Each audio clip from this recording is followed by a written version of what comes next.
Praise the lord. ప్రభు నామమునకు మహిమ కలుగును గాక. ఆత్మీయ సహోదరి సహోదరులందరికీ కూడా ప్రభు నామమున వందనాలు. మే మాసమంతా దేవుడు మనందరినీ కూడా తన ఉచితమైన కృపలో కాపాడి ఉన్న దేవుడికి వందనాలు, స్తోత్రాలు. ఆత్మల భారం కలిగి దేవుని వాక్యం అందించాలన్న ఆశతోటి యూట్యూబ్ పరిచర్య ప్రారంభించడం జరిగింది. ఇప్పటి వరకు సబ్స్క్రైబ్ చేసి, లైక్ చేసి, షేర్ చేసిన ప్రతి ఒక్కరికి కూడా వందనాలు. భౌతిక అవసరాల కోసం ఎంతో సమయాన్ని మనం వెచ్చిస్తున్నాం. ప్రభు యొక్క పని కొరకు మీ విలువైన 5 నిమిషాల సమయాన్ని కేటాయించి ఈ సందేశాన్ని వినండి, సబ్స్క్రైబ్ చేయండి, లైక్ చేయండి, షేర్ చేయండి. ప్రభు పనుల్లో సహకరించండి. బైబిల్ గ్రంథంలో సెలవిచ్చిన రీతిగా ప్రభు పనుల్లో సహకారులుగా ఉన్న వారి పేర్లు జీవ గ్రంథంలో వ్రాయబడి ఉంటాయని సెలవిచ్చిన రీతిగా దేవుడు అటు కృప మనకు దయచేయనుగాక. ఈ మాసపు వాగ్దాన సందేశంగా యావేలు గ్రంథం 2వ అధ్యాయము 28వ వచనం మనం చూసినట్లయితే, నా ఆత్మను మీ మీద కుమ్మరించుదనని వాగ్దానం ఈ జూన్ మాసంలో దేవుడు మనందరి పట్ల నెరవేర్చునుగాక. ఆమేన్. యేసు ప్రభు అని నమ్మి రక్షణ పొందిన ప్రతి ఒక్కరికి కూడా దేవుడు పరిశుద్ధాత్మ అనే వరాన్ని అనుగ్రహిస్తాడని అపోస్తుల కార్యంలో సెలవిచ్చున్నారు. అడుగు ప్రతి వానికి కూడా పరిశుద్ధాత్మ శక్తి అనుగ్రహించబడుతుంది. దేవునికి విధేయత చూపిన వారందరికీ కూడా పరిశుద్ధాత్మ శక్తి అనుగ్రహించబడుతుందని బైబిల్ గ్రంథంలో లేఖనాలు సెలవిస్తూ ఉన్నాయి. అహంకారాలను ఎదిరించి దీనులకు కృప అనుగ్రహించేవాడు. దప్పిగల వాని మీద నీళ్లను, ఎండిన భూమి మీద ప్రవాహ జలాలను రప్పించిన రీతిగా నీ మీద, నీ సంతతి మీద నా ఆత్మను కుమ్మరిస్తానని యెషయా ప్రవక్త ద్వారా కూడా పరిశుద్ధాత్మ దేవుడు సెలవిస్తున్నాడు. కాబట్టి ప్రతి ఒక్కరు కూడా రక్షణ పొందుకోవాలి. పరిశుద్ధాత్మ యొక్క వరం దయచేయమని తండ్రి అనే దేవుణ్ణి మనం అడగాలి.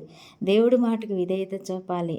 దేన మనస్కులమై జీవించాలి. పరిశుద్ధాత్మ పొందుకోవాలని ఆశ కలిగి మనం జీవించినప్పుడు దేవుడు నిశ్చయంగా మనకు పరిశుద్ధాత్మ శక్తిని అనుగ్రహిస్తాడు.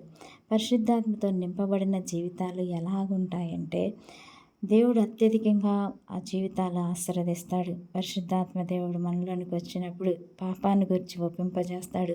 ఒకప్పుడు అబద్ధమాడిన మనలో పశ్చాత్తాపం కలగదు, కానీ దేవునికి వ్యతిరేకంగా చిన్న అబద్ధం ఆడినా కానీ మన మనస్సాక్షి మనల్ని గద్దిస్తుంది. అదే పరిశుద్ధాత్మ యొక్క ఒప్పుకోలు.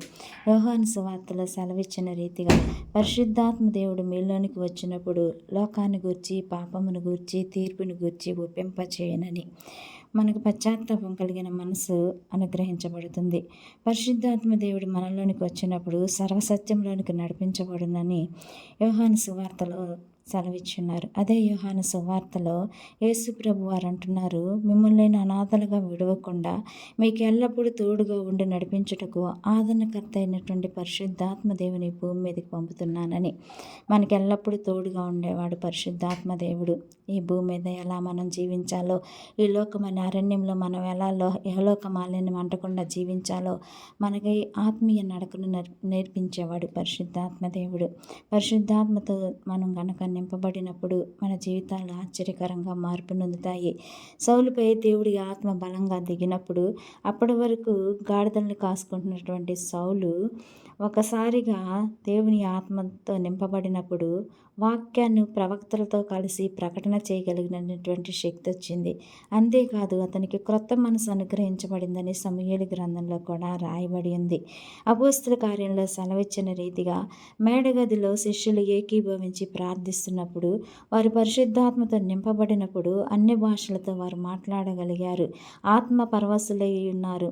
ఆత్మ చేత పరిశుద్ధాత్ముడు అనుగ్రహించిన వాక్శక్తి కలది వారు అన్ని భాషల్లో మాట్లాడగలిగారు. అట్టి ఆత్మ నడిపింపు పరిశుద్ధాత్మ దేవుడు మనకు అనుగ్రహిస్తాడు. అపోస్తుల కార్యం 10వ అధ్యాయం 38లో సెలవిచ్చిన రీతిగా దేవుడు నజరేయుడైనటువంటి యేసును పరిశుద్ధాత్మతోను శక్తితోను అభిషేకించాడు కనుక దేవుడు ఆయనకి తోడయ్యుండును కనుక మేలు చేయుచు అపవాది చేత పీడింపబడిన 100 వారిని కూడా స్వస్థపరచుచూ ఉండెను అని రాయబడింది. పరిశుద్ధాత్మ చేత మనం నింపబడినప్పుడు అపవాది చేత పీడించబడుతున్న వారికి కూడా స్వస్థతలు మన ద్వారా కలుగుతాయి. పరిశుద్ధాత్మ దేవుడు మనలోనికి వచ్చినప్పుడు మన జీవితాలనేవి నూతనమైనటువంటి కృపతో వర్ధిల్లింపజేస్తాయి. ప్రార్థించిన ఆ ప్రార్థనలో ఒక శక్తి ఉంటుంది. పాటలు పాడిన ఆ పాటల్లో ఒక శక్తి ఉంటుంది. నువ్వు వాక్యాన్ని ప్రకటన చేసిన ఆ వాక్యంలో ఒక శక్తి ఉంటుంది. దేవుని యొక్క వాక్యం సెలవిస్తుంది కొరింథీ పత్రికలో, ఆత్మ లేకుండా 10,000 మాటలు పలుకుట కంటే ఆత్మతో ఒక్క మాట పలుకుట మేలని. నువ్వు ఆత్మ చేత నింపబడినప్పుడు నువ్వు ఒక్క మాట పలికినది ఎదుటివారి హృదయాలలోనికి చొచ్చుకొని పోయి రక్షణ, మారు మనస్సు అనుభవాన్ని పొందుకోగలుగుతారు.